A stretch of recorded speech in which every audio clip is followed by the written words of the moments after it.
Men. Yuck. My tater tot now says ew. I'm going to teach him to go, men. Ew. and said just like I say, ew. This is the She-Ra Men Haters Club. Except for like 2. 2 of them are fine. Our men are fine. The rest of you, ship up or shape out. Get your shit together.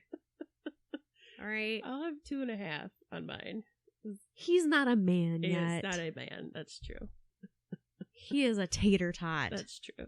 He is human or dancer. To tie this into the killers conversation we were just having before I hit record. That's true.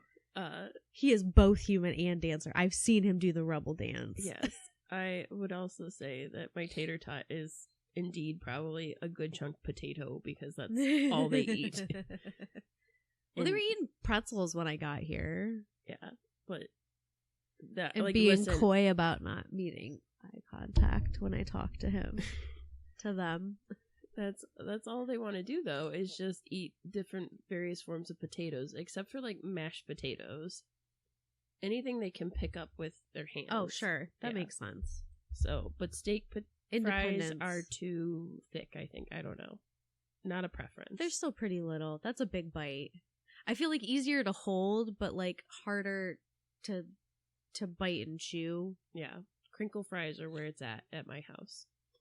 We buy so many bags of crinkle fries all the time. And my one sibling said those are trash fries. And I said, no, I like crinkle fries.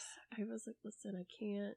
It's just, this is the season of life I'm in. I feel like fries, like if it's just a fry on its own and you're not putting, like you're not dipping or putting anything on it, wouldn't be my first choice crinkle fry. But like, they're crinkle fries. They're the Ruffles potato chips of the fry world. They're meant to carry a ketchup or a mustard or a barbecue sauce or a cheese if you're a cheese fry person. They also crisp up really nice in the oven. Like, I like the crispy edges of the crinkle fries. They're ribbed for our potato pleasure. God. Why? I had to bring back the Horny mom energy. Yeah. So you said it was appropriate now. It is appropriate now. We have to talk about it. So I'm Mrs. Wheeler. After our incidences with the cryptids, which now that really does sound like we had like some sort of encounter with them. After my encounter with the Loveland Frogman, outside of the lamp section at IKEA where I left Mothman. I would never leave you, Mothman. You're my number one. We had to have that conversation about like horny mom energy, and like you coined the term, so I'm not going to take credit for it, but it's fine. You were there at its inception. Yes. But now like I keep thinking about it, and then like I don't think I even truly coined the term. I think it was coworker Scissorhands who maybe first said the phrase. Okay. I guess then he can get the credit. Yeah. We don't give him enough credit. We'll give him credit where it's due. I do believe he coined the phrase. But yeah, now that it's like in fruition, I'm like, oh. And then I just laugh because I'm like, do I have it? I'm like, I think I do, but not the same way. But I'm like a mom, so you like have it's different. Well, you have horny book club mom energy, like where you and the gals would be over and the kids would be out in the backyard with the slip and slide, and y'all are discussing The Claiming of Sleeping Beauty by Anne Rice. Like you have that kind of horny mom energy. Fair. I have the more aggressive kind where I keep saying I'm Mrs. Wheeler from Stranger Things and I'm at the pool ogling Billy as he walks to the lifeguard chair. Like I have Mrs. Wheeler getting dressed up and deciding whether or not she's gonna bang the lifeguard, like 21-year-old energy. That's true. I am like completely I have no shame, and like I've had no shame for a really long time because I can remember starting at the library, and at the time 50 Shades of Grey had just come out. It was like I think it was like a couple years older, but at the time that was like right before the movie, so it was just so popular. And I can remember that first summer I worked at the library, I had so many elderly ladies coming in and being like, do you have 50 Shades of Grey? And moms. And I'm like, hey, yes, I do. Or no, I don't. It's checked out right now. And I've had to order like 3 more copies of it. And they're all checked out. But let me tell you a thing about these other authors that also are smutty. Yes. Let me tell you about these other authors that I have read. And the one that like I was like dying inside because it was just so like wholesome, but like kind of, it was funny because like, you know, we live in Puritan culture. This is all going to come to a point, which is like good. But the one was asking for like romance novels with like SWAT and like army military men. I'm like, right. If that's your thing, we can do that for you. I'm like, yeah, let me see what I can find. And at that point, we did have like our little paperback forest of romance novels. Yeah. We had so many of them. I remember that. And yeah, Horny book club mom energy is, I have no shame. And with previous coworker, we like both like talked about it. And then I feel like this really does come full circle because on sharing, I share one of my online library apps, Libby, with my mother. And I was like, Mom, I'm sorry you have to see my smut. Because we can see what each other has like ordered. So it's like Stephen King audiobooks and then like smut. Yeah. And I'm like, I'm sorry. I have to at night. I just like to read something that has like, you know, it's not spooky. It's not going to make me think too hard and it's not going to put me to sleep. I just need something that just kind of relaxes me to read. And that's what it is. And I'm like, I just love that there's just a blooming of it too in our like culture. Do I like that all the covers are very cutesy and give off completely different vibes? No, because I feel like this is enabling people. It's enabling.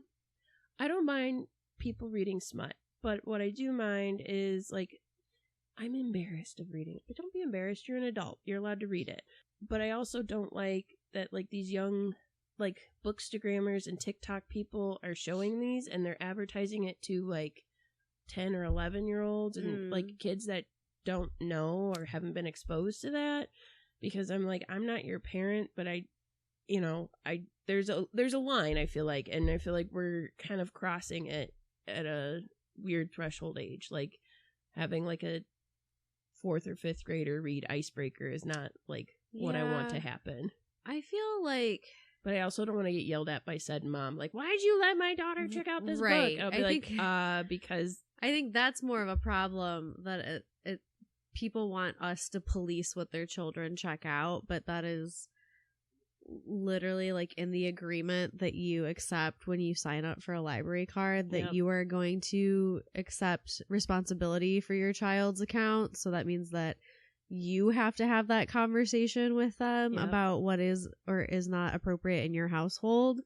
I don't love if like, to me it is like restricting access to information. So I don't love people being like, they're too young to know about that. I'm like, you don't know. Like, it's everybody's different. Every kid is different. Right. But I don't think like that the false advertising of like, this is a cutesy book about holding hands. And I'm like, no, we had covers with kind of color-coded, like, stuff. Like, I remember the, like, romance novel. Like, the first romance. Yes, it was that very, like, a man with long flowing hair and a ripped open shirt, like, holding a woman in a corset, like, bodice ripper looking. Like, you knew it was a romance novel. Well, even in 50 Shades of Grey, like, the cover's black. It's so nondescript. But it's, like, on the edgier side, you see a tie. And like, you see, and I'm like, well, but that to me is even more like, okay, there's not much going on here, but you clearly know it's an adult novel. Well, I would argue that that's also misleading because at the time, and like rightfully so with the titles we're discussing, it was really similar to like the Twilight covers. Like it was a very simple cover with a black background, and I know that it was a fan fiction, but like that was intentional, but yeah, yes. But I'm just saying, but at the same time, like if you're a kid and you're like, oh, I loved Twilight, this looks like Twilight, I'm gonna read this, and then you read it and you're like, what is happening? My tiny brain is blown, or my like 14-year-old brain is blown. Like, I get it. I just think that it's got to be less about like blanket policing of information and more about like individual households discussing things and like you taking parental responsibility for educating your children, so that maybe that's not how they're learning about these things. Just, like, embrace your horny mom energy, man. Smut is smut. I don't need a cutesy cover to justify my reading it. Yeah, and I just now I'm gonna go on a tangent because I just saw a thread yesterday that made me irate about this woman who was like so proud and adamant about herself, and she's like, this is what just happened when I took my teenage daughter to the doctor. Oh, I saw that. They handed her a computer and asked her to make questions and put her phone number in, and I said nope, but I put my phone number in and I said, you will tell me everything to do with my child's medical records. And I was like, that's a human with their own bodily autonomy, not your property. Yep. That's gross. And I feel the same way about people who like really strictly and truly police like what their children are like reading or watching from the library, because I'm like, to me, if you're curious about that as a child, like where else are you going to get that information if your parents are not giving it to you? And would it not be better if you were able to come to the library and like look at a nonfiction book or read about it in like a book that is in like, you know what I mean? Yeah, I don't know. That's true. So I will say I was not my mom did not kind of, she didn't hold back and let like, no, you can only check out these books. So like I checked out a book about periods in 3rd grade, and because I was such a goddamn little nerd in 3rd grade, thought it was about high school class periods, and I was like, I remember you telling me this before. I was like, this is gonna get me ahead of the game. Did not even read the subheader under the title. Right. It was just called The Period Book, and I'm like, and it was like a bunch of older looking girls on the cover, so I'm like, I'm going to learn about high school in 3rd grade, and I'm going to be so informed and ready. Well, I just had to order because I order materials for our children's section. I just ordered a book because we really don't have anything along these lines. The title is literally like all about vulvas, vaginas, and this. And I was like, well, that is very clear what that book is about, so no one can be upset. They can't be misled. I feel like someone's going to complain that we have it, but it's also important information for people with those parts to have. Yep, because I read that book cover to cover, and my older cousins were like, why are you letting her read that book? And my mom's like, well, she's going to have to deal with it sooner or later. And then I think I just like forcefully forgot some of that information because I was just like, what? You can't go swimming? What? Type of like, you can't go swimming unless you're wearing a tampon or all that fun stuff. And I'm just like, this sounds awful. What are you talking about? Wait, this is happening. This isn't going to happen to me. I'm not like those people. Mm-hmm. I just thought if I didn't think about it, it wouldn't happen. You just hold it in. I'll just hold it in. That's what our government says. Yeah. That's what the people making laws about it say. Just hold it in until you get home. God. But this is a nice segue, because speaking of like autonomy and bodies and ideals of feminism and motherhood, today we have a special episode talking about a book that deals with all of that and the devil. When you were like a special episode, I wanted to be like do do do do do do, like the after school special. Zach Gilligan is on not going to get an STD. Special episode, a very special episode about making the important decision to broaden your family and who should sire that child, your husband or the Dark Lord. I think really it's more about the consent issue involved. Oh, 100%. 100%. But listen, maybe Satan fucks. I don't know. I have to think that that's the case because there's like a whole subgenre of movies and books and music. Yeah. Like I want a whole playlist about that, but maybe we could make a playlist. There's like one song in particular that I'm like, yep. Maybe we could make a Spotify playlist and share it when we post this episode. And we'll just title it Satan Fucks. Y'all asked for a comprehensive bangability Disney character, and instead you're getting a playlist about being intimate with Lucifer, Beelzebub, Asmodeus. I will just laugh so hard if that's what goes viral for some odd reason. Hi, are you here because you found our playlist, Satan Fucks? Welcome. This is the Lake Erie Library. We've been here for a while. Where have you been? All the horny mom energy's coming right horny into fruition. Mom energy. I think that's all I can sing legally, even though I changed the words without getting sued. Yep.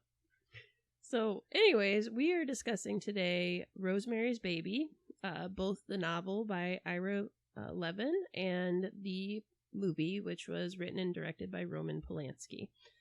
Yuck. Yeah. I have a lot of feelings. Like both like the small, like the meme of like the little small brain and then like the galaxy brain. Many feelings about both of these things. So we're gonna do a dive in. We will format it about the same way as we normally do with our book club movie things, where we'll give general synopsises. The nice thing about both the book and the film is Roman didn't deviate from the plot too much. Like I would say 90% of the dialogue is plucked from the book. It's, in terms of books and film adaptations that I have seen, it's probably one of the more on the faithful spectrums of book to movie adaptations. Yeah.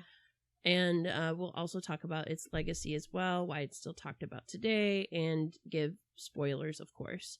Yes, I will tag in the show notes, as I have been, spoilers ahead with a timestamp, so you know to stop if you don't want any of that in your life. Yep. So, yeah, I think without further ado, we'll move past being horny for Satan. Well, I make no promises. All right. I'll try my best to hold it in. Now I'm just thinking of just being an evangelical. Are you horny for Satan? Well, you shouldn't be. And then the thing, do you want to end up like this woman? And it's me dancing with my hands in the air, because that's like a horny mom energy thing. Like women our age dance with their hands in the air, and the kids today our hands down. And I'm just vibing to Stevie Nicks and living my best life and talking about horny mom energy. I also, there's a thing in Family Guy where Lois is with a bunch of girls. They're making a joke about what women are in the strip club, and they get all excited and they throw their money and they're like, ah! Uh-huh. And I'm like, that's horny mom energy, right? Your boobs look amazing. Your butt, oh my god. No, that's sister solidarity. I feel like horny mom energy, and that is or not, you're not going to the titties. You're going to yeah. Magic Mike Live in Las Vegas. And it's I think I'm going to be a little bad tonight. I think I'm going to have an apple teeny when we go. Oh my god, Beth, are you gonna sex on the beach? And you'd be like, Beth, are you gonna go up if they pull some from the audience? Absolutely not. And then I would be elbowing women out of the way. Put me on the stool. You can't tell, but I'm making it rain with no money because we're poor. Las Vegas, sponsor us. Do you often make bad decisions and wish you could forget them? Do you want to blame it all on alcohol and gambling addiction? Visit Las Vegas. There you go. You owe us $300. Thank you. I'm just now thinking about someone when I was explaining why I liked wrestling, and I was like, well, there's a lot of reasons. And I was like, but they're also good looking and they're easy on the eyes. And like immediately, and it was a man, and he was like, men. And he was like, oh, so it's like a super sex thing. And I was like, no. And I'm like, do I find some of them attractive? Yes. Do I get impressed by like their athleticism and their physical bodies? Yes. Do I wonder who oils up Randy Orton? Yes. I have questions. That's horny mom energy. That's horny mom energy. But I'm like, I don't do that to every single like male superstar that comes out. I'm like, I do wonder sometimes with the ladies. I'm like, ma'am, I adore you and I like watching you do all the wild like flips and dips and stuff, but your boobies, are they safe in that bra that you basically have on? Because I feel like something may happen. How are you securing I'm just everything? so worried about their implants. So many of them have implants. Yes. I'm like, what is happening? And then at least I feel a little bit better because my suspicions were confirmed when I was watching an episode of Total Divas. We are really getting off topic, but I don't. We'll circle back. It's fine. But Natalia was like, my outfit split and I wasn't wearing underwear. I'm like, I knew it. All of my fears were confirmed when you said you weren't wearing underwear, because I wonder, I'm like, you're basically wearing underwear to the ring, so what are you wearing underneath that? And I'm like, the dudes have boxers on. Like, you can clearly tell, like, the ones that are wearing pants, they have boxers on. So I'm like, oh, thank God. Like, they're not going to pull a Shawn Michaels and have a bare booty on national television. Which, am I complaining? No.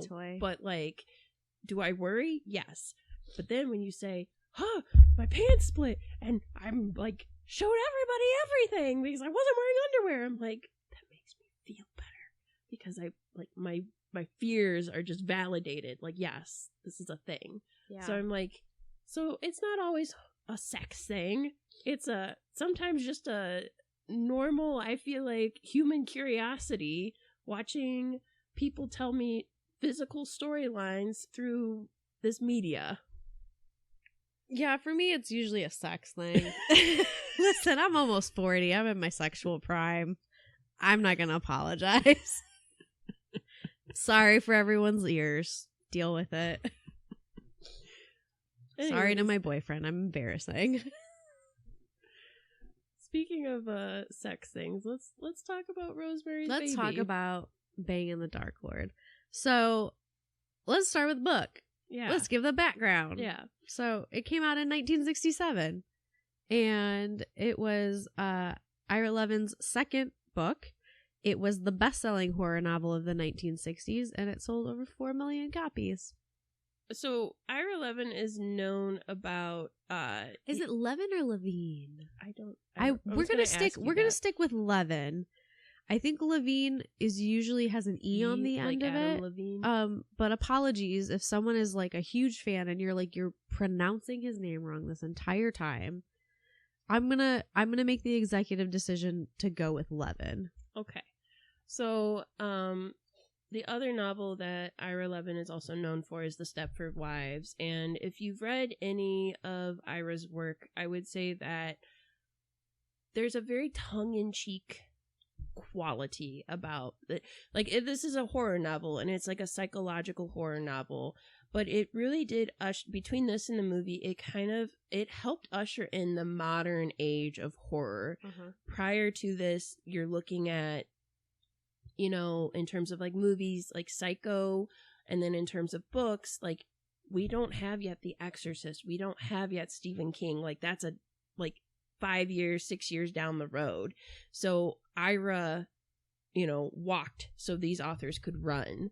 And these books that Ira writes have, again, there's the elements of horror in them are not just supernatural or kind of like what you think of for typical elements of horror. It's also horror in the everyday things and kind of scrutinizing these roles in gender and in society. Yeah. And I do think he was an atheist. He was a Jewish atheist, but there is like a sprinkling of the flavoring of like, let's take a look at like religion a little bit here. Yes. And all of these things. Like, I'm also thinking he wrote The Boys from Brazil, which is about like a Nazi hunter. So but yeah, he's a novelist, a playwright, a songwriter. He wrote A Kiss Before Dying, Rosemary's Baby, The Stepford Wives. I love The Stepford Wives. The Perfect Day, The Boys from Brazil, Silver, and then he wrote the play Death Trap. Mm-hmm. And he was born in Manhattan, New York City, which Rosemary's Baby has a very New York feel to it. Like, it's set in New York, but it feels like a New York. Even though it was written so long ago, it still feels like a New York, not like having been to New York. It feels, I'm like, yes, this part of Manhattan has not changed. And like, there is a whole, when we get deeper into like characters, like there is a whole thing of like Rosemary's not from New York, and they talk about her family like back home a lot, but like she has adapted to this like New York City lifestyle. And so it, like, New York is kind of like a peripheral character as well as the setting in this. So I think that shows that he grew up in Manhattan and the Bronx. He went to Drake University in Des Moines, Iowa, which I think is where Rosemary is from. Iowa, right? Nebraska. Omaha, Nebraska. Okay. Close. Sorry, Nebraska, Iowa people. I do have some friends who might actually listen to this, so I apologize for that. How beef. Midwestern of you. There's beef, all right? He majored in philosophy and English, and he also was in the U.S. Army, and he served in the Korean War. He has since passed away. He passed away in 2007. He died at his home in Manhattan. He had a heart attack. So that is the very short version of his life. Mm-hmm. And as just like a brief synopsis for this book, you have a couple. So you have Rosemary and you have her husband Guy. And this is very much set in like starting in 1965. And with this, like, they're both a newlywed couple, and she's living away from her family. She is living in New York for like kind of the first time, and they are married, and then they go and search for like an apartment, and they find this, like, they get two options for an apartment. They have like an older, more gothic one called the Bramford, which Rosemary kind of falls in love with, and then there's like one that's like brand new. And to me, this is like the most New York thing about them. Is Rosemary, upon apartment hunting, which is a very big deal, especially if you're from New York, you'll know, or if you've ever visited, it's prime real estate. There's not a lot of places to live there. They get kind of told that they can have a lease at this like newer place, but they're like, it has no like soul, it has no personality. And then they find an opening for the Bramford, and Rosemary falls in love with kind of this apartment. And upon falling in love with this apartment, they do move in, and her one thing she wants to do is have a baby. Guy is a working actor, and I feel like that is kind of the basic gist of the story without giving anything else away. Well, yeah, I mean, obviously, like, you know that like a baby and a pregnancy will be involved in this. The title is Rosemary's Baby, so yes. It sort of examines that timeline in her life. Yes. I just don't want to give away too I much know. else, because I feel like I also think it's a very New York thing that Guy is an actor, and they constantly repeat like the same like 3 things that he's done. Like, they're like, oh, he's an actor. What has he been? Well, he was in Luther, and he was in Nobody Loves an Albatross, and he was in a bunch of commercials. And then somebody else is like, well, you know, Guy was in Luther and Nobody Loves an Albatross and a bunch of commercials. And it's like, we get it. And I'm like, I come from like the theater world, and I have some friends who, God, I love you, but like, this is such a real life thing of like, oh, well, like, what have you done? Like, what would I know you in? What have you been in? Have I seen you in anything? And you list like the 3 probably biggest things you've been in over and over. Yeah. And it's never like, oh, well, I did this like weird basement staged reading of Romeo and Michelle's high school reunion in a bar that paid me in free drinks and a sandwich. It's always like, I was chorus member number 3 in the Great Lakes Theater Festival's production of Merry Wives of Windsor. Like, you're like, let me give you like the most impressive one, and it's like the one thing, and then I don't have to talk about the like 10,000 gigs I've done. Right. Because you feel like you always gotta be selling yourself. It's like Guy is very much a working actor. Yeah. So yeah, and the movie is the same premise. As I said, this is one of the most, I would say, thorough and I think successful adaptations. It is directed by Roman Polanski. It was what is his name? Castle. Produced by, I want to call him Nick Castle, but that's not correct. It was produced by William Castle. Oh. And William Castle is like a pretty big horror producer. Like House on Haunted Hill is one. I love. We're like, speaking of credits, I know. So how would I know him from? So if you've seen House on Haunted Hill with Vincent Price, that's a William Castle production. Upon reading Ira's book, he was like immediately like, we have to make this into a film. It was like within a year, right? Because Yeah. the book was 1967 and the movie came out in 1968. And so the company was like, yes, like we can make this, but William Castle, we don't want you doing it because it's too highbrow for your movies are too schlocky. No. So they were trying to find a director. And at that point, Roman Polanski had done Repulsion and I think like one other film, and they were like more artsy, but they just felt like he was going to be a better fit for, and he hadn't really had an American break. Those were European films that he had made. So they chose him to be this director, and he also wrote the screenplay for it.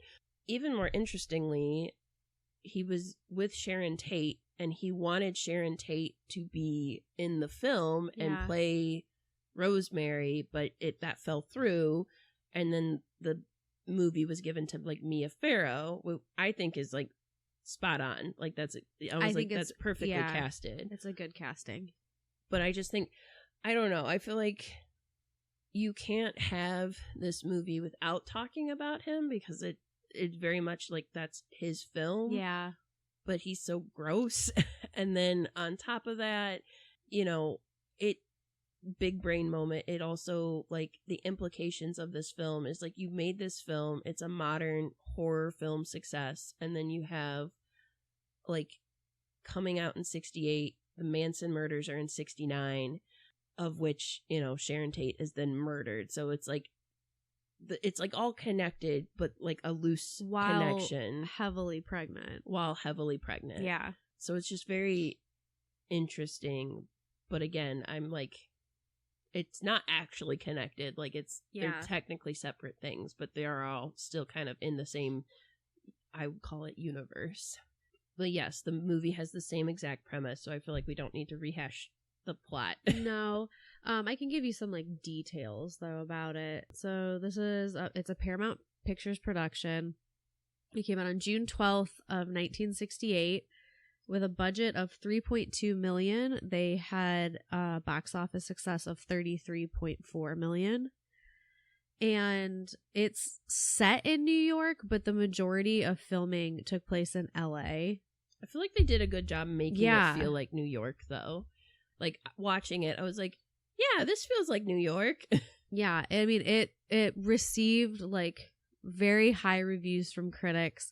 It was nominated for several awards. It was nominated for multiple Golden Globe awards, which like nowadays, like horror is largely overlooked during award seasons. So like it's so interesting that like, I mean, it is a very like psychological horror, but it is interesting like how much the film industry has changed from then to now. Like also, and like the turnaround between like this book came out last year and the movie's coming out next year. Like stuff gets stuck in production hell for so long now that it's like, it's just so strange to me. It was nominated for 2 Academy Award nominations. Ruth Gordon won Best Supporting Actress for it, and also the Golden Globe in the same category. And it is still to this day regarded as one of the greatest horror films of all time. Yeah. In 2014, the National Film Registry in the Library of Congress selected it for preservation, which means that they find it culturally, historically, or aesthetically significant. So it stars Mia Farrow as Rosemary, as we said. John Cassavetes, it plays her husband. Ruth Gordon plays Minnie Castevet, who we will get into later who these characters are. So she's the one who won awards for it. Sidney Blackmer is Roman Castevet. Ralph Bellamy is Dr. Saperstein. I'm trying to think of other people who would be familiar. Charles Grodin is in it as Dr. Hill. Tony Curtis is in it uncredited as Donald Baumgart. Oh my god. Okay. There is a featurette on the DVD release of the film that has Roman Polanski, Robert Evans, and the production designer Richard Silbert, who are they go really in depth into the production of it, including how William Castle brought them the book. It was just we gotta make this, so all of that info about it. There's a claim that Alfred Hitchcock was offered first to direct it, but that's not. It's kind of unfounded. There's not really a lot of substance to back that up. What a different movie it would be if Alfred Hitchcock had directed it. Yeah. There is also a featurette of just Roman and Mia, and I think that's interesting. This movie, for it being as old as it is, it doesn't feel that old. It doesn't feel super dated. It is still pretty understated in terms of the tension is high, the special effects are low because they didn't have a lot of those back then. But it is regarded in its legacy so many people, Jordan Peele, Ari Aster, a lot of modern horror film makers are oh yes, I very much my film or my work is based off of or inspired by Rosemary's Baby. It's one of my favorite. I think Jordan Peele said it's one of his favorite horror films. I can see that. And it's so well done. And the book is well done too. And it is regarded as a classic horror book. And to me, it is really a precursor of kind of modern horror where yes, there is a supernatural element happening, but the real horror is what is being reflected back at home.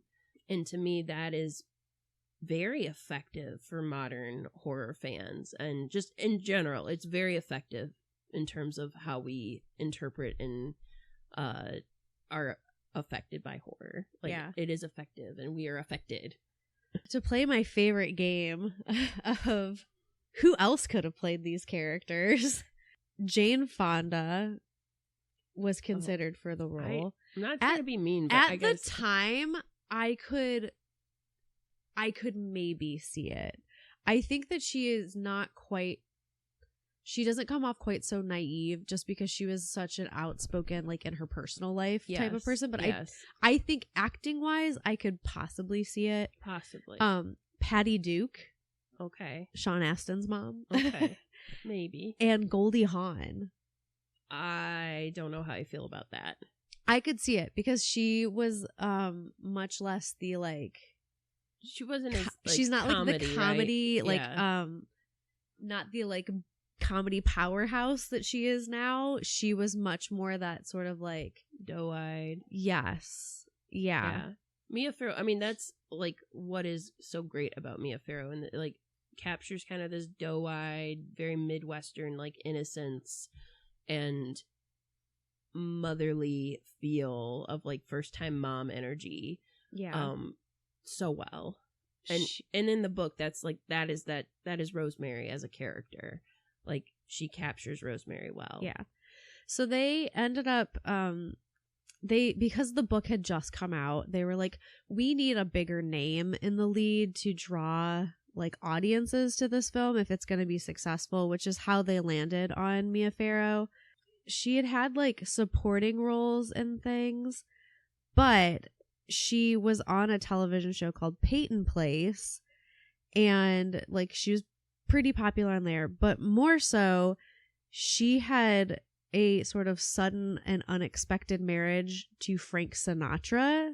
Oh yes. That put her name out there, and Sinatra like very famously was not happy about this because he assumed that once they got married she would no longer be acting, she would not have a career, she would just be his wife.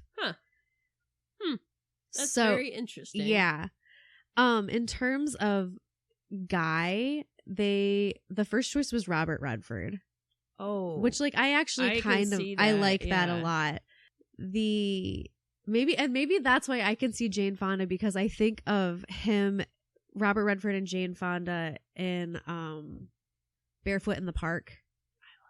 I love that movie too. That's like one of Corey is one of my dream roles for like stage plays, but like I could see the two of them as guy. They do have good chemistry. And, yeah. They also considered Jack Nicholson, and then no, because but he has, we'll talk about it later why I don't agree with that. I know, but he also very much has that like struggling actor vibe at that time when he's younger too, where I could see why they would consider him. And then it was actually Polanski who suggested John Cassavetes, who ended up being cast. The character later, and we'll explain why, you don't actually see this character, you just hear their voice on the phone when Rosemary calls them. And this is why Tony Curtis is the voice, but he's uncredited. They didn't tell her who would be reading the lines, and she like recognized the voice, but she couldn't figure out who it was. So in the movie, like you see that she looks slightly confused like through this whole phone call, and it's because of that, but that Roman Polanski intentionally did that to her, hoping for that outcome, because that is kind of like the vibe of that scene that you want. Right. But it was like an intentional move on him to be like, yes, you know this person, but I'm not going to tell you that's who it is, and I'll see if I get what I want out of it. And I'm like, this is such a weird and slightly toxic way of directing things. Yes. But he's not the first, nor is he the last director to do that. No.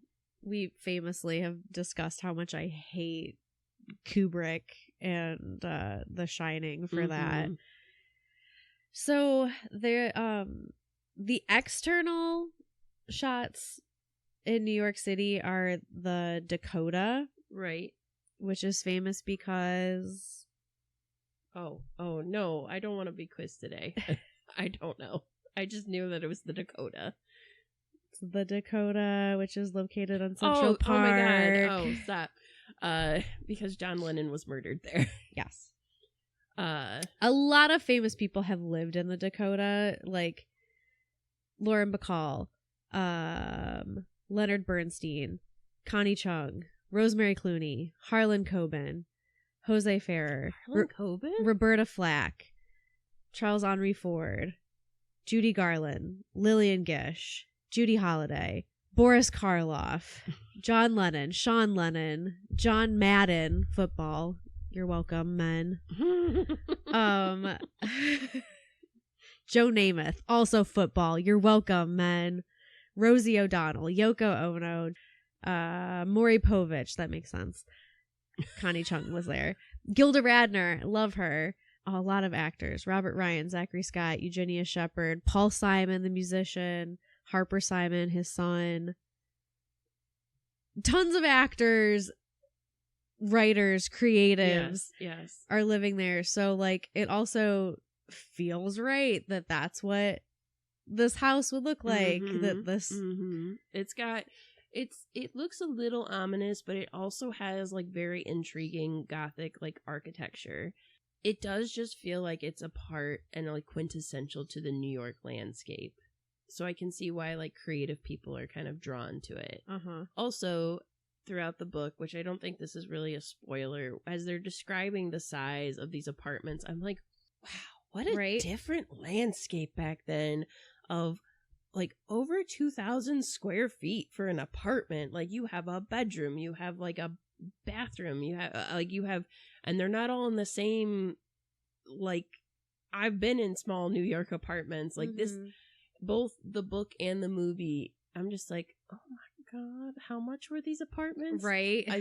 I'm like, this is like the era of people too that like they bought this apartment and then like now they're like grandkids who inherited it have been grandfathered in at their like rent, like it's their rent prices are like frozen and locked, so nobody can ever move out because as soon as they do, it's going to be like $3.5 million. Right. Like you could raise a whole family in the size of this apartment. Like it's like the equivalent of my size house essentially. Yeah. I was like, wow. What I think is so funny is that in the book, Rosemary's friend is trying to dissuade her and Guy from moving into the Bramford, and he says, why don't you just move into the Dakota? Yeah. There's a scene later in the film where Rosemary is supposed to be kind of like confused and wandering about, and she wanders into oncoming traffic. I'm just mentioning this because I brought up the toxic directing, and she was like, I don't really want to do that. Mia Farrow was like, I don't really want to do that. This feels pretty dangerous. I feel like I'm gonna die. Maybe let's not do this. And Polanski pointed to her fake pregnancy belly and was like, no one's gonna hit a pregnant woman. Oh my God. Yeah. I have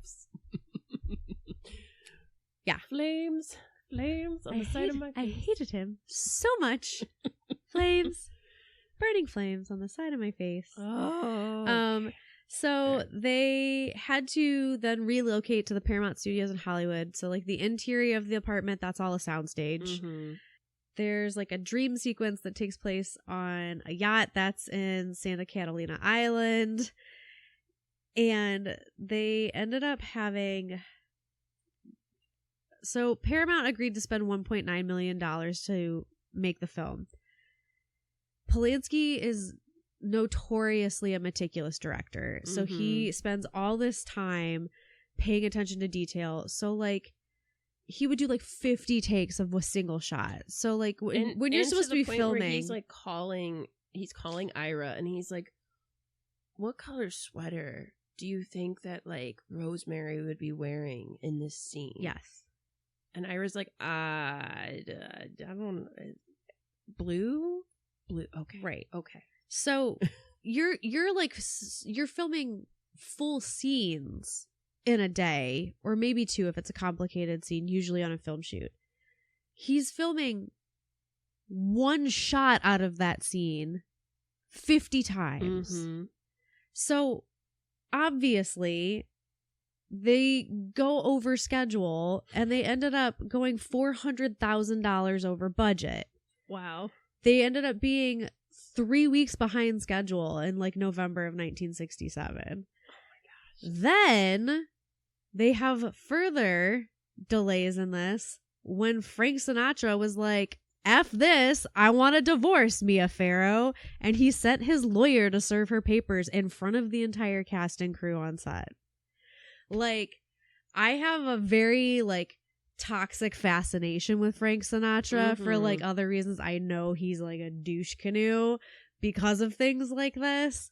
I mean, he and Ava Gardner, that was like a whole mess too. But like, that's such a scumbag move to send papers while the person's at work.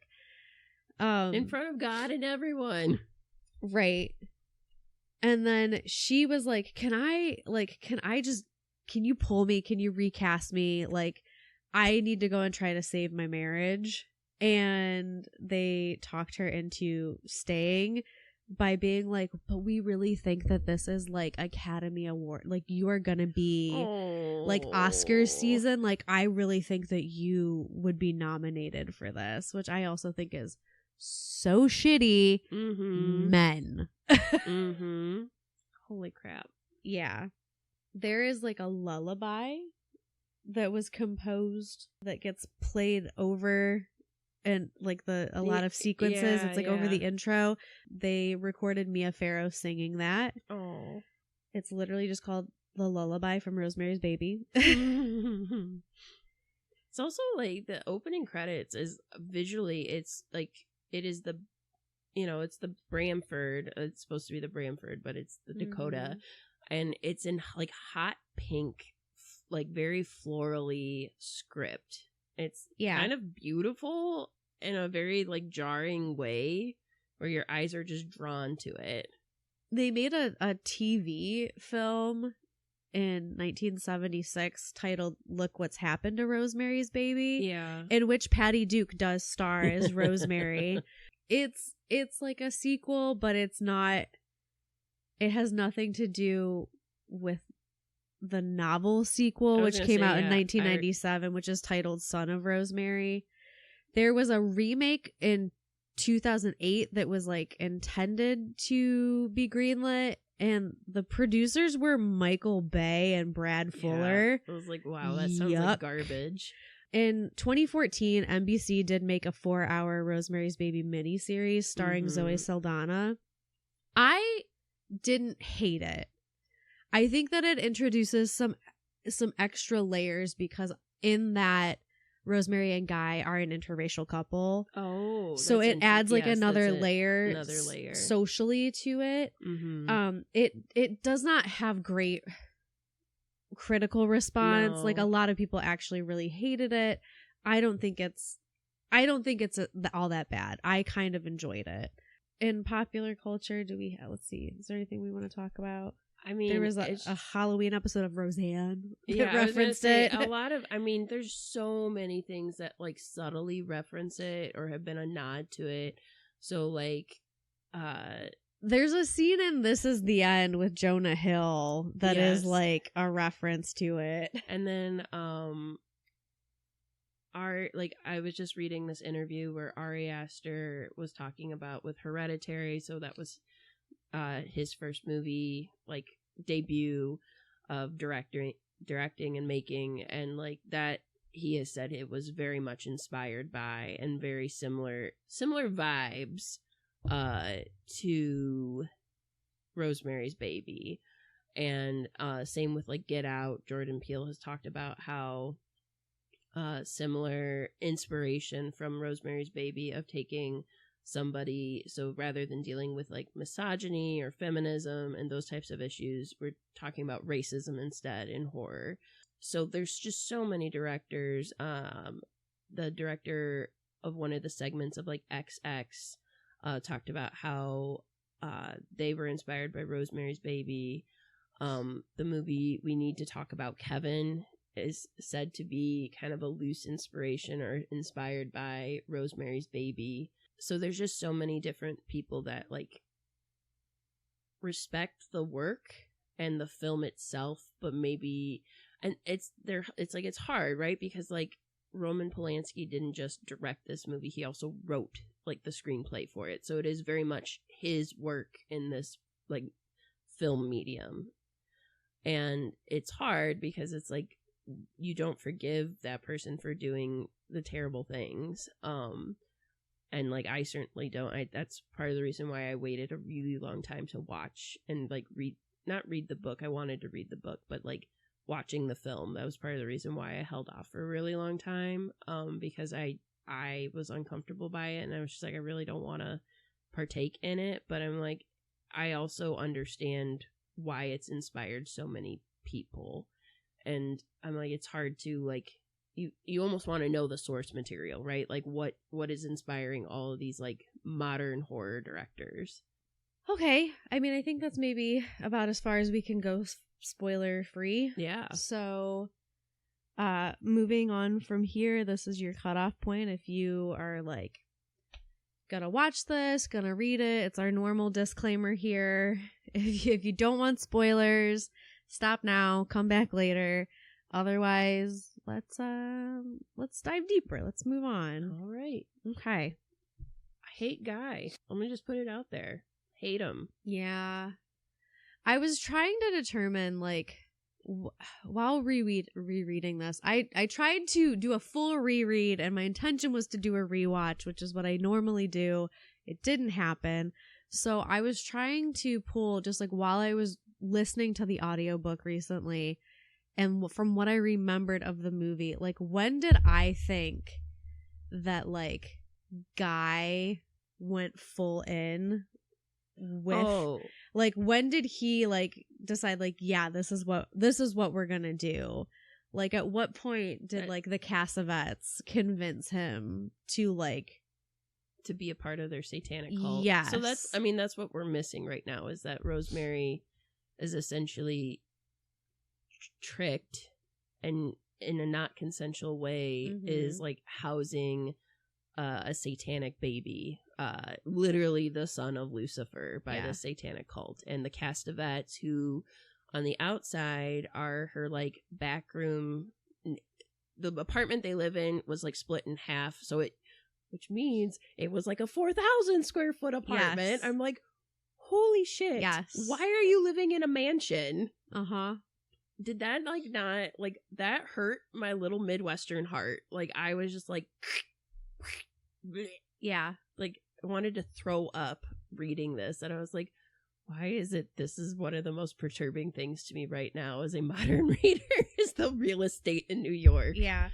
But anyways, their apartments are split in half, and the Cassavetes live in the front half of the apartment, which is, I think, on the slightly bigger side than Rosemary's apartment. And on the outside, Minnie and Roman are, like, this, she's very Midwestern. He's from Manhattan. She has, like, this Midwestern accent in the book. She's very straight talker, loud. Yeah. They constantly, like, talk when Guy and Rosemary first move in. They're constantly, like, referencing how they can always hear her, like, yelling at him to, like, what do you mean? Yeah. What do you mean, Roman? Or, like, go get me a soda or whatever. Yes. And but they're, like, this very unassuming older couple. Like, they look like just little old eccentric. Like, he dresses very posh for, like, this Manhattan man, and she looks like in my mind, she was, like, plumper, because I was expecting Midwest. Is it her that shows up the one day and Rosemary is like, oh my god, she should not be wearing those pants, because she's wearing, like, troubadour pants, and she's like, what a mistake, because her thighs are, like, massive. Yes. Rude. It is rude. So she's like, to me, in the movie, she's this tiny thing. But she's this very unassuming Midwestern, like, older woman that lives next to her. And so Rosemary very much feels like a fish out of water.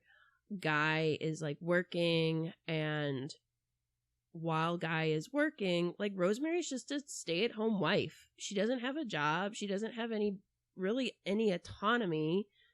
All she wants to do is become a mother, and that's, like, her biggest goal. So she thinks, like, I'm married up now. I come a Catholic background. I'm agnostic. So it is funny how, like, they do talk about religion, because I was like, that's kind of her being agnostic is like how most, I think, modern Americans deal with religion. If you're not directly affiliated with religion, you probably had some religion in your life and you no longer are religious. Yeah. And so she, like, still has, like, Catholic guilt about certain things, but not enough that, like, it would stop her from living her life. Because when she's, like, sort of game planning, like, how to get Guy to come around, because they have discussed having children in the future, but there's, like, no immediate, like, precedent set for, like, when we want to have this baby. Right. And she keeps saying, like, they move in, they're like, oh, well, this is the den, but just for now. Like, it'll eventually be a nursery. And she, like, buys things to decorate it as a nursery when it gets to that point while she's setting up the apartment. And she keeps thinking, like, well, if it doesn't, like, whatever, if it doesn't happen now, like, if I'm just, like, this unhappy in this because I really want a baby, like, it's fine. Like, I'll wait it out a year, and if I'm not pregnant then, like, I'll just leave and I won't feel bad about it. Like, I'll just get divorced. It's not a big deal. Right. And so she is estranged from her family. She's essentially cut off from, like, any support except for her friend Hutch, who he knew her. He's, like, an older British man who knew her from her time in college. So she is, like, college educated, and she very much represents kind of this new wave of, like, women where, like, yes, I'm, like, pro-feminist, but, like, I'm also a stay-at-home wife, and, like, I'm here to when my husband gets home, give him a beer and a sandwich as a snack. And, you know, kind of very meek and like, let me please, like, what would please Guy? Like, what's going to happen? And like, the sole focus being like motherhood. Guy, you know, he is a working actor, but he just really hasn't caught a break yet. And so to me, and you meet the Castavets through tragedy because they're living there, they hear her through like their bedroom, like she can hear like Minnie always saying stuff, but you really fully meet them after somebody commits suicide at the Bradford, and it's Terry, who is like their kind of adopted daughter, adult daughter, who's like living on the streets, and like they're helping take care of her. I always question too, though, because that's like what they say. They're like, oh, well, she got into drugs and we rehabilitated her, and now she's on the straight and narrow, and like she's gonna be great. And I'm like, is that true? Or did you, knowing what we know by the end, I'm like, oh, I mean, I have questions. I'm like, I don't that know. true? Or is this the story you're giving? Because she was your plan all along. And she was very much your plan fell through. Yeah. So then Rosemary is the next option, right? The next closest option. I feel like as soon as they found out that Terry was dead, they like looked, because they meet Rosemary at the scene of that. And I think immediately there's like a connection of like, she's married, so she's not a virgin. And I immediately think they were like, oh, this is our next site. Because like, come on, like they just had this tragedy and they don't even skip a beat, and they're like, I'll cook you a steak dinner. Come over and eat dinner with us. Did we ever, there is like a note mentioned, like a suicide note of that. Did they ever say what it is? And not really. See, no. so that just even adds even more to it, is that I feel like that was their plan all along. It's like and short and sweet. And that it's a suicide note, so you don't really know what it says explicitly. Which makes me feel like that's putting that little thing in your brain that when you look back at it, it's like, yes, she found out what was happening and she took herself out of the equation. And then another thing is like they have that charm necklace that like Terry's wearing that has the tannis root in it, which I did like do a little deep dive into like, what do people think tannis root? And they're like, except it's not spelt that way in the book, and they're like, it's Satan, it's an anagram. And I was like, that's so funny. It's not though, because that's not how it's spelled. I was like, I'm just curious what they think it's called. Well, they say when they take it out and look at something, because Rosemary shows it to somebody. I can't remember. She shows it to Hutch. Yeah. He looks at it and he was like, well, it looks like mold or a fungus. And then he finds a book that says it's like a fungus, like it's the devil's, like it's not the devil's lettuce, but it is the devil's like root or something like that. Yeah. The devil's lettuce is marijuana, Beth. Uncover your grow lights.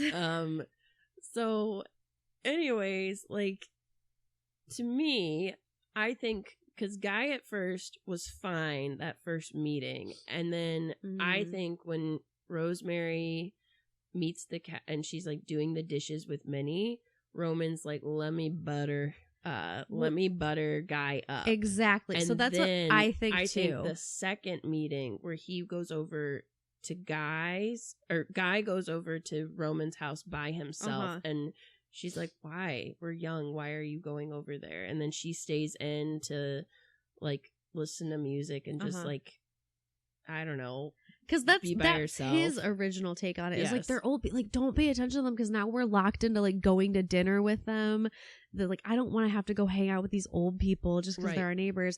And then, like once we go over there once, they're going to want to do it all the time. Right. And we're going to end up spending all our time with these old people that live in our building. Right. And then they go to dinner and there's like a moment, it's in the film more than it is in the book, where they show like Rosemary, I think maybe she's in the kitchen, like washing dishes or something. And then she comes back in to the room at some point, and the two of them and Guy are talking, and they immediately get quiet when she comes in. Yes. And there's like a line about like, it wasn't that I found it boring. I'm very interested in what you were telling me. Can we talk more about that later? Right. I think that is like maybe the moment when they like put the idea in there for him, and then what happens with the other actor is like, do you see the proof? Like, we have shown you the proof in the pudding, like, yes or no, let's make a decision. Right. I agree. So essentially they get this satanic cult gets Guy kind of into their folds, and then they have the like they want to use Rosemary as the vessel for Satan, so they drug her, and then Guy essentially he rapes her, which I'm sorry, and that's exactly what happened. Like, she was not conscious, she was not fully conscious, she could not consent to that, right? And so I do feel like the movie does a pretty good job, as does the book, of like making it a weird dream sequence. Yeah. And then JFK's involved. Yeah. And I'm like they're on a I think yacht. It's very interesting because I was like, well, JFK is like notorious also for being like the only Catholic president. Right. And just like Catholic values or morals at play. And there's a line in it about like, because in her dream, like Hutch is like warning her from the dock. Right. And he's like, there's a tsunami. It hit London. It's coming here. And like all these people have died. And Hutch is also, before they even move in, he is like served as a warning to her, because he's like, why would you want to live there? Like, so all of this folklore, like all these people have died there. Like, there's all these people who think that it's like tied in with like witchcraft, and like the devil. Like, yeah, he gives her like 3 specific, one of them being like a satanic leader that was murdered outside of the Bramford. Yes.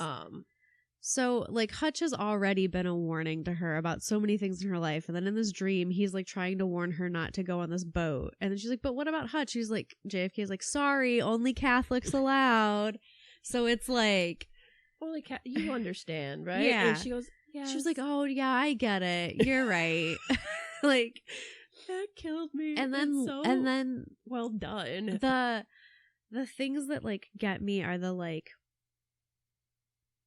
because she's been drugged, and you very quickly realize that she's been drugged, like through the circumstances, and Guy is like gaslighting her. He's like taking her shoes off, and then she's like, why are you like taking off my pajamas? And he's like, to make you comfortable so you can sleep. And she's like, well, that doesn't totally make sense, but okay. Like, and then she mentions there's like a sensation of being like lifted and carried, and then she sort of comes out of it for a moment and recognizes the blue gingham like paper she put on the shelves in a closet, right?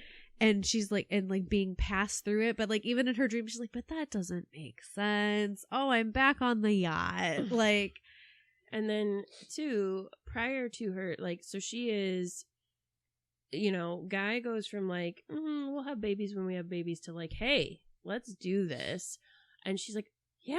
And he's like, yeah. To when he's given, because he conveniently forgets to get dessert for them on baby making night, and he's like whining and dining her. They're like, they have a fire going, and she's so excited. And Minnie stops by to conveniently give them a dessert because he forgot, and it's mousse. And she's like, this mousse tastes funny. Yeah. And he's like, does it? And like, he's gaslighting her the entire time. Like, I didn't taste anything weird. You're being so unkind to her, you're Rosemary. Being so rude that and you're not gonna finish this like food. And she's like, it doesn't. Yeah. And she like a little kid literally piles it into her napkin to like scrape away, which is why she wasn't fully unconscious. Yes. And it's like, that is why I'm like, I hate Guy from the start, because even prior to any of the satanic business, I'm like, he's a bad husband. Yeah. Like, he's a bad husband. He is selfish. Like, in order to convince incredibly him selfish to live at the Bramford, she caters to like, it would be convenient for you to live here because it's so close to these theaters. Yep. You could like, walk. You could walk.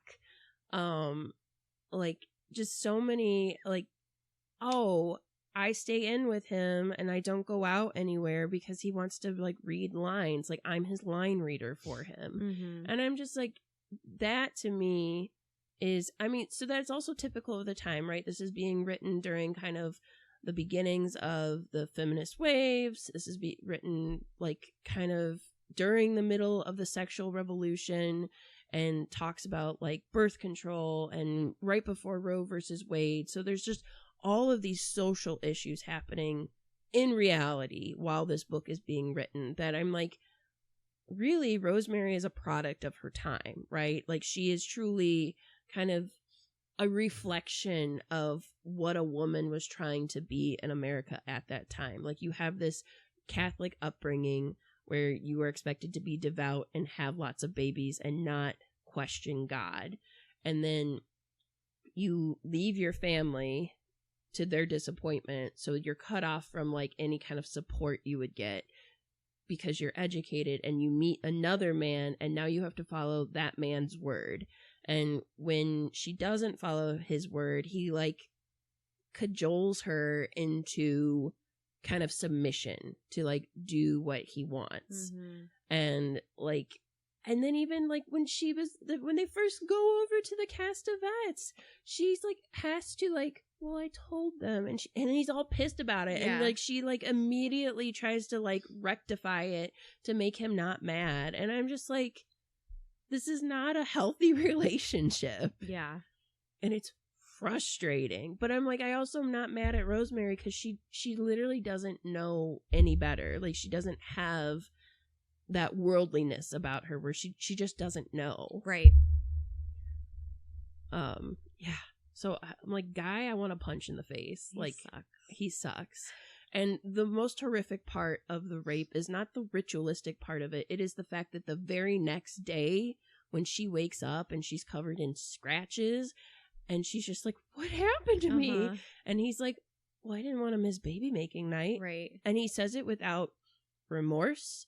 He says it without anything, without any emotion. And she's like, he was like, it was kind of fun and like a necrophilia. Like that is a straight line. Disgusting. Yes. From the book. And then, you know, Rosemary takes like 2 showers and I'm just like, and she goes through this thought process of like, it's not that big of a deal. We're married. And I'm like, ma'am. She keeps going back and forth on it in the book because she is like, just like disgusted that like at the lack of consent. She's like, just the fact that he would essentially and then make a joke about me being like a dead body, like that's so dehumanizing. She was like, you couldn't have waited, like it didn't have to be this exact day. Which I'm like, that's true, Rosemary. Really, you got kind of a whole week for your window. And then also she's like, that's not what it's supposed to be about. It's not just supposed to be about like you banging me and then I'm pregnant. It's supposed to be about like the two of us coming together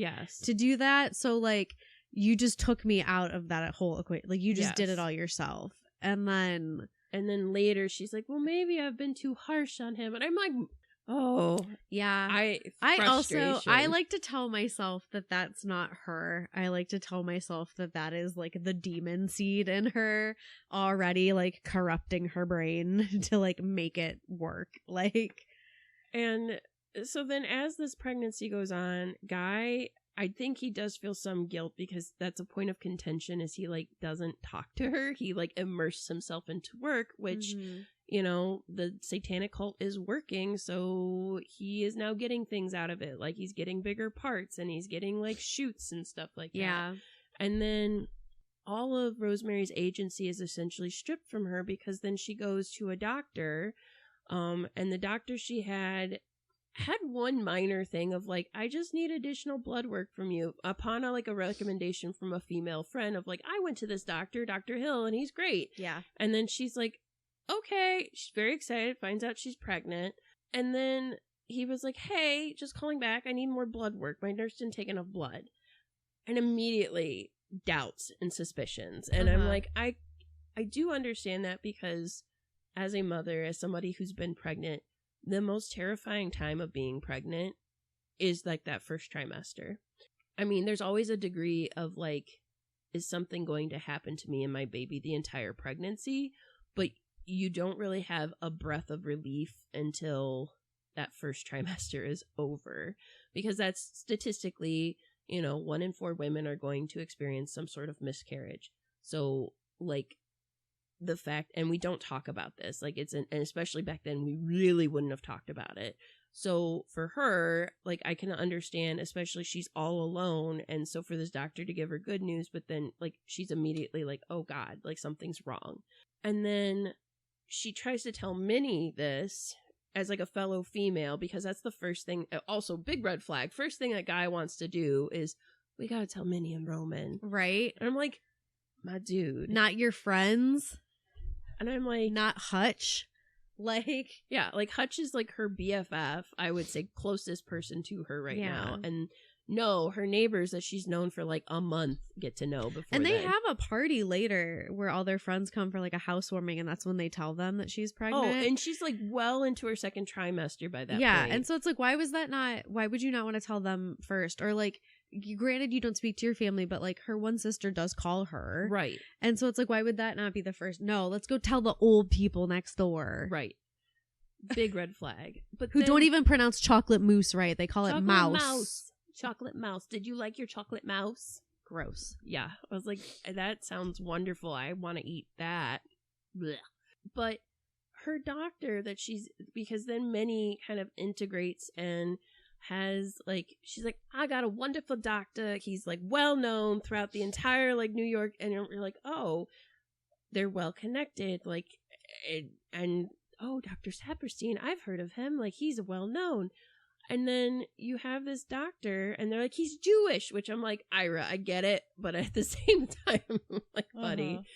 But even the stuff he says, don't read any books. Don't compare it to other pregnancies. There's one part that makes me so mad, because he's like, what did I tell you about talking to other people? Didn't I tell you not to talk to your friends? How silly of you. And I will tell you, so men. So that is not great. But I said, as a modern woman, so this book is 60 years old, almost 60 years old.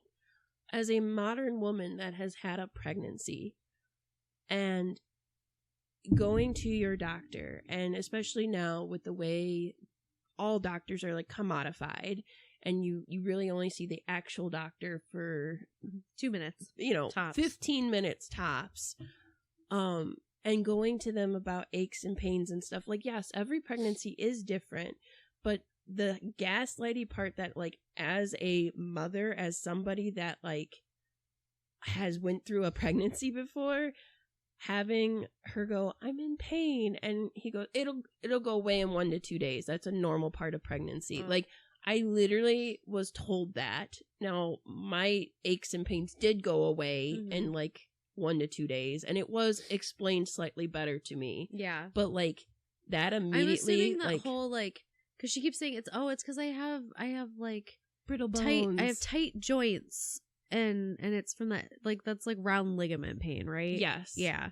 Yes. Like, I had round ligament pain, and I had it earlier on than like, I think slightly before before like my tater tot was like big. Like, I had it as it was like stretching, and I remember being in like pain and being like, is this normal? Because, as a modern woman, you do Google things. You do, like, I work at a library. You don't think I'm gonna read a book? I read lots of books. Yeah. And I like watched lots of things, and I read lots of like articles and stuff. And so I knew it was called round ligament pain, and I knew like what this, but to have the doctor, it'll go away in like 1 to 2 days, like, and it feels dismissive. And I know from their end it probably is not, because I'm one of how many patients that day, but I'm like, I'm just like, this book is 6, but it feels like it could be today. Yeah. It feels like it could be today. Well, and that just goes to show you that women's reproductive health care has not advanced since then. In fact, we're kind of going even further back to that at this point. Right. And so much of that, it's like, that's like truly, I think that's the horrifying thing is, Rosemary is trying to go to these people that would be her support system, and she is not listened to. She has not had consent. She does not really have bodily autonomy. Yeah. Instead of taking like prenatal vitamins, she takes this mixture that like Minnie made, and then every time she tries to be like, well, I don't want to drink it right now, I'll drink it later, she's like, well, then I'll just stand here and wait, I'll save you the trip to bring me back. It's like, Jesus Christ.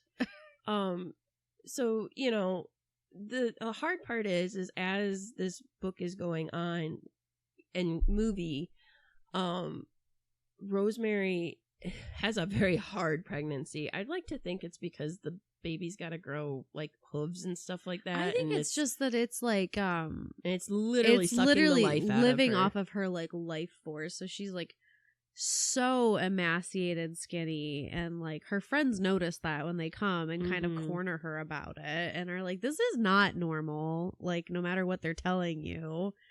And so when Rosemary does try to take matters into her own hands, like she does try to get like she tries to tell Guy, she has a confrontation with Guy. Guy is so like combative and aggressive with her.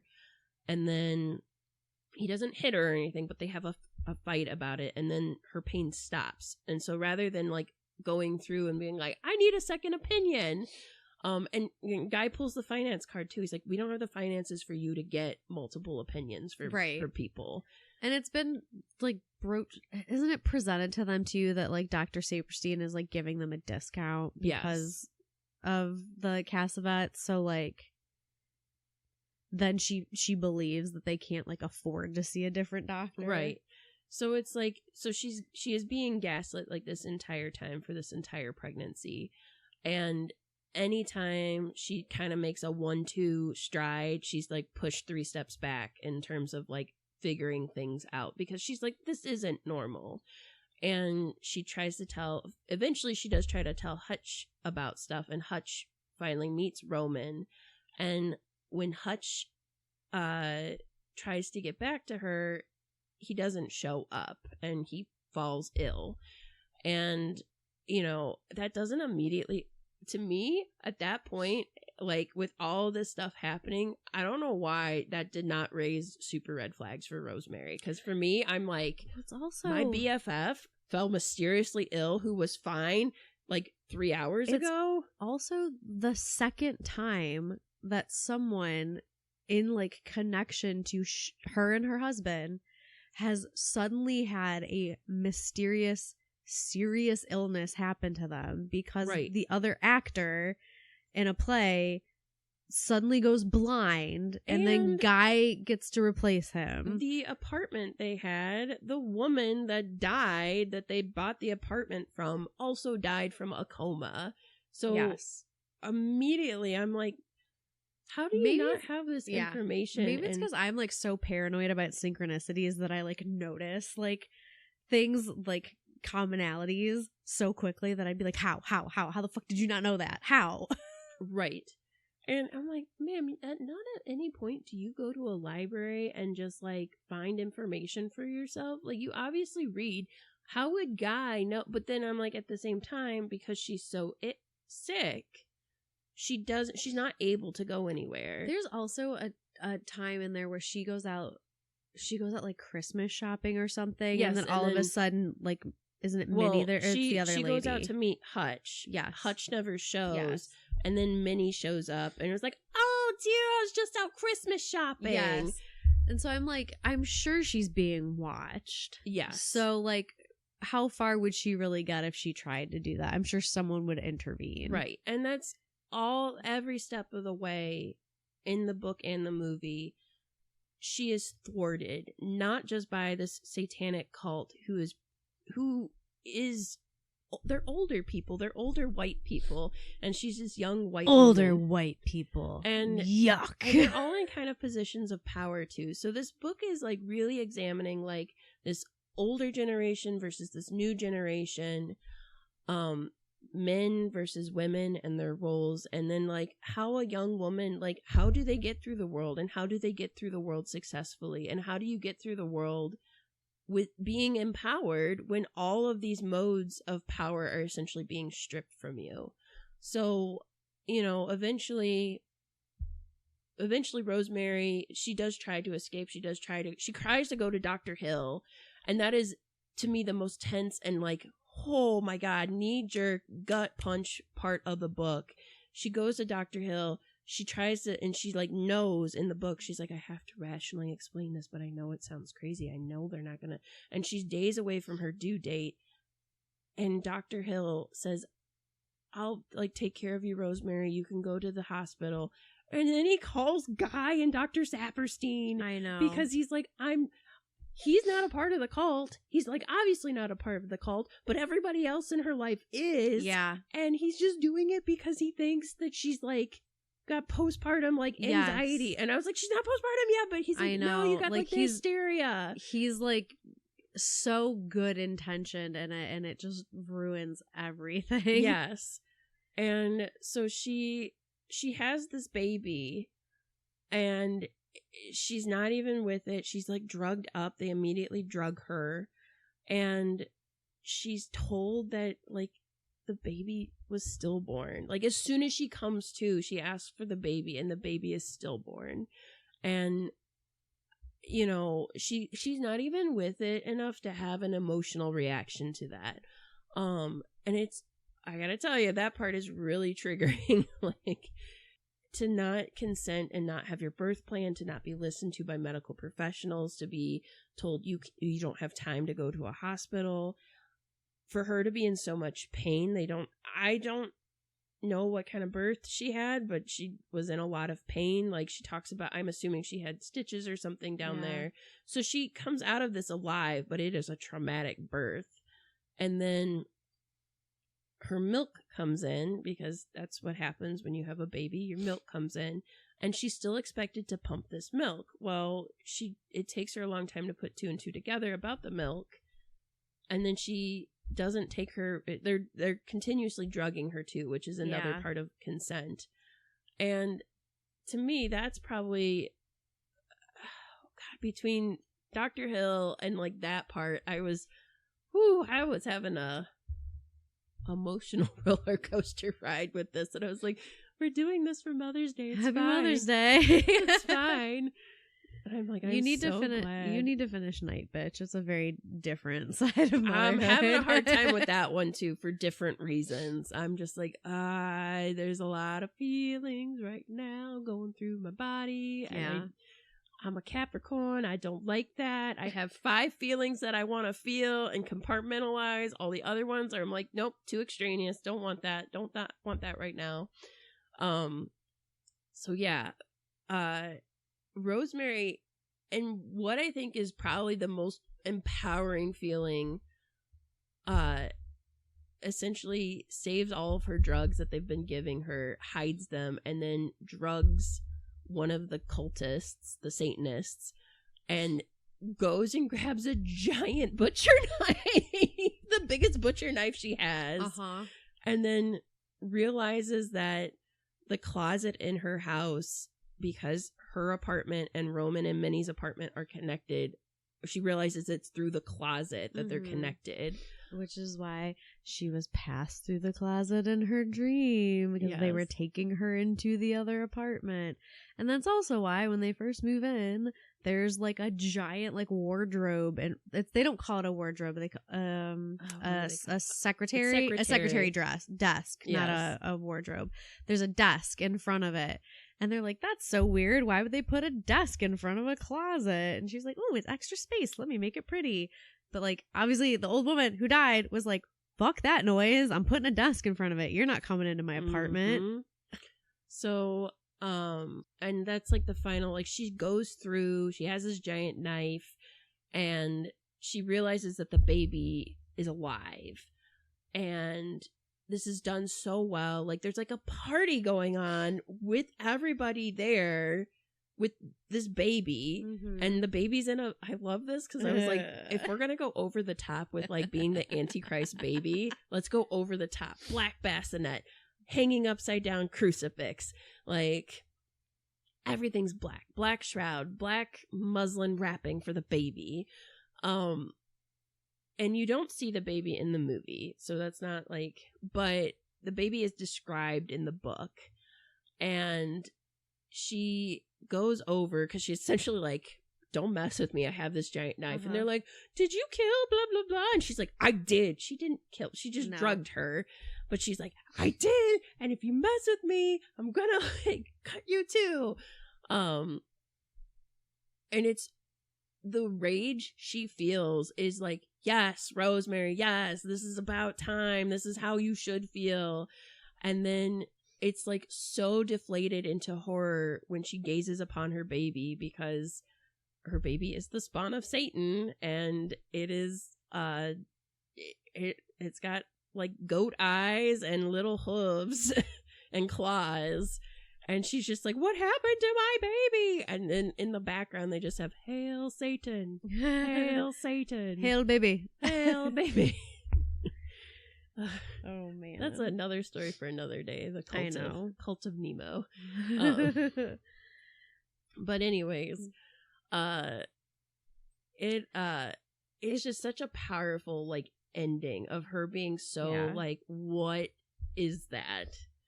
And them not skipping. Well, when I say them, Minnie and Roman not skipping a beat of being like, no, you're the baby's mother. And then having Guy come up to her and was like, I just wanted to make sure that you were okay. We can still have other kids, Rose. The world is our oyster.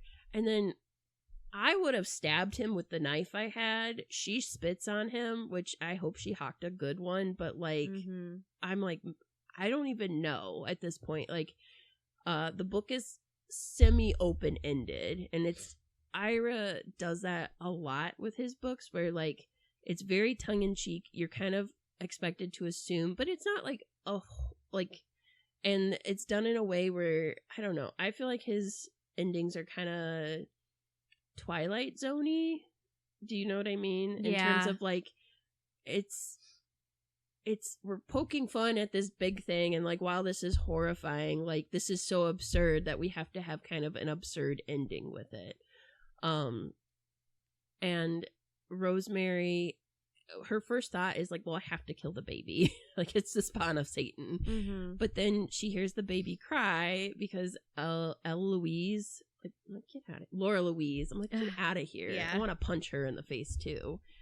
She's like shaking the baby's bassinet. I'm like, Laura Louise, have you never like rocked a bassinet in your life? No. She's like, babies like this, right?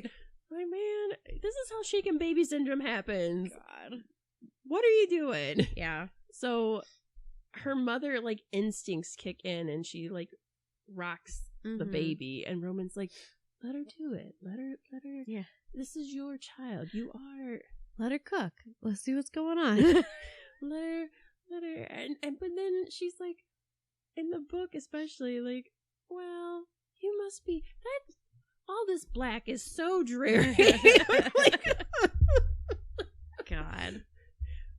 Your room is bright yellow. Like, all right, Rosemary, I bet this blanket's too tight on you. Let me loosen it. And I'm like, but then I'm like, I don't know. If my baby came out like, not like, I would still love it. I cooked it for 10 months. Right. Of course I would still love it.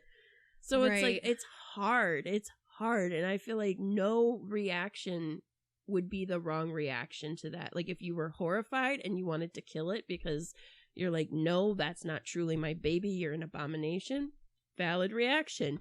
If you're like, no, I carried you for 10 months, I know you, I think there's some goodness in you, valid reaction. If you're just horrified, period, valid reaction. I feel like all of those are like degrees of motherhood, just period. Like, you know, and for someone who is a man, capturing this experience of like motherhood so well from a book that is almost over half a year old is astounding to me, but also like, bravo, good job. I'm glad this book was written, but I'm also horrified that this book is still timely, and like that this movie's still timely, and that people still have a visceral reaction about it. And I feel like that says more about our political state than it does about much of anything house. Yeah. I don't know. It's a lot. It is a lot. Well, and then, as I said, when you think about, like, Roman Polanski, and then the fact that, like, Sharon Tate was going to have Mia Farrow's position, mm-hmm. and then she didn't get that, because I'm assuming it was probably because she had one of her other films that she had, like, a bit part in. And then they later are pregnant, like, literally a year later are pregnant, and she's murdered. Right. Like, I don't know. I'm like, I feel like there's some sort of cosmic connection there that we're... I mean, I'm sure at some point in, like, the murderer's mind, like, they knew who she was. Like, I feel that, like, at least one of them had probably seen this movie or, like, knew of this movie because it was such a cultural phenomenon. Right. That they were like, fuck yeah, Rosemary's Baby. I'm gonna kill a bitch. Like, I can't imagine that there was not that connection even subconsciously. So, like, yes, I do think it is connected in some, like, messed up way. Like, it's not just a synchronicity. No, but no. Have you seen the miniseries with Zoe Saldana? So it does have some differences. It takes place in Paris, not New York. In that one, Guy and Rosemary had already been pregnant. She has a miscarriage. Oh. And so they're kind of, like, trying to find their footing again as, like, a couple coming out of that. And so they move from New York to Paris to try to, like, get a fresh start, sort of. And then being there, this kind of, like, series of events leads them to meet the Cassavetes, who then are like, oh, well, you can move into our building. No red flags. So, yeah, so it's not like apartment hunting and they happen to find it and then the Cassavetes find them. It's sort of reversed and they sort of lure them into their apartment building, which is still very prestigious. Rosemary has, I think, a little more, I'm not going to say autonomy. She's not as naive as Mia Farrow's Rosemary. She finds, like, information on, like, the previous tenants who lived there and thinks that it's suspicious, and she goes to the police about it. Mm-hmm. She, like, essentially finds that the woman, like, who lived in the apartment completed suicide. Mm-hmm. And she, through, like, this sort of, like, snooping that she does, finds that woman's priest, who's like, you should not be living in that building. Like, there is bad stuff happening there. And he does, like, sort of the hutch of, like, there's like a Satanist that lives there. Like, all this bad stuff happens. And then that priest hangs himself, which then furthers, like, a police investigation into things. So it still has, like, the same sort of main plot elements down to, like, her being drugged and, like, you know, the course of events that lead to her becoming pregnant and, you know, Guy being a scumbag. Guy is played by Patrick J. Adams from Suits. Oh, okay. In it. And then Roman is Jason Isaacs, Lucius Malfoy. Oh my god. Yeah. He's young, though. He's a young Roman. Yeah. Like, so there's still, like, some shady thing. There's still, like, a whole thing of, like, oh no, you need to go to this doctor, not that doctor.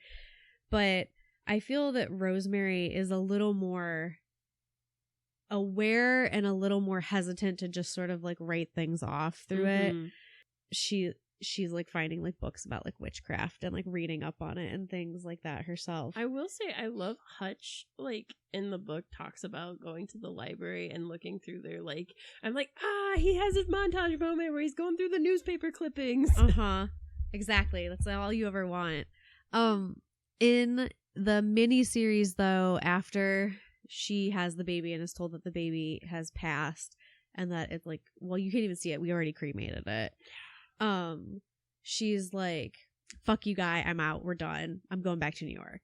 Like, this is bullshit. Good. And as she's packing, she hears a baby cry and starts lactating. Oh god. And that's what leads her to go through the closet into the other room. And she has, like, a similar, there's like a there's all these people in there and they're around a baby in a bassinet and like similar thing. And she's like horrified, and she like is like the baby's eyes are like demonic, and that is like the thing, you know. But then it ends with her like pushing the baby in a bassinet out in a park, and someone like commenting on the baby, and she like looks at him and says he's perfect. So like it is sort of ambiguous as to whether or not she has like fully got in on like the whole, is she part of the cult? Is she not part of the cult? Right. And especially at the ending of the book and the ending of the original movie, like it is very ambiguous of like Roman basically says, well, you are his mother. Yeah. Like you can take care of him, but it's not implied of like, you're in it to win it with us now, right? Right. Yep. You're drinking the Kool-Aid. Let's do this. Right. So yeah, it's I do think she has like a little more, and it's not that I'm mad at like Mia Farrow's Rosemary or the Rosemary in the book, because you understand her naivety and like why she is that way. She is like truly a product of her environment and time. Yeah. Like if you were married back then, like women didn't even have their own checking accounts until like the 70s. Right. So very much a product of her time and environment. Like had she been a single woman, she would have had just as many rights as she does as like maybe even less. Like she has less maybe as a married woman than even a single woman. So like I'm not mad, but I also feel like slightly better about the fact that like Rosemary is like, this is weird, I'm gonna go talk to the cops. Yes. Something's not adding up, the math's not mathin'. It's it is truly a modern classic horror story. So if that's something you're looking at to see like who inspired, like I was intrigued by Ira's work through Stephen King talked about it and like Dance Macabre, and I was like, I'm gonna have to read those. So I'm glad this was like on my book bucket list. But it's truly like you can see where it has made an impact in other writers' work, and you can see how it's reverberated through pop culture, through films, through books and stuff like that, and people's references and whatnot, and how it's inspired other things. And I think it's, you know, again, like, is it horrifying that it's had such a lasting legacy? Because not only because of the weird cosmic like coincidences, but also because of like the fact that we live in such a hellscape.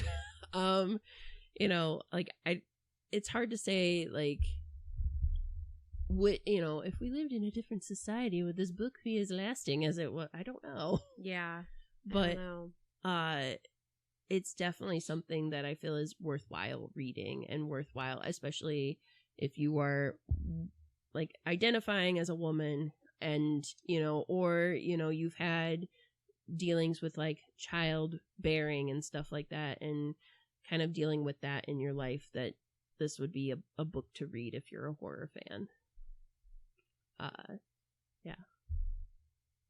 Yeah. So I guess if you're a mother too, I think it's a short book. It's only 256 pages. So if it's something that you want to, and the movie's like clocks in at about a little after 2 hours. Yeah, so it's not much over 2 hours. So, and it's, as I said, it's a very faithful adaptation.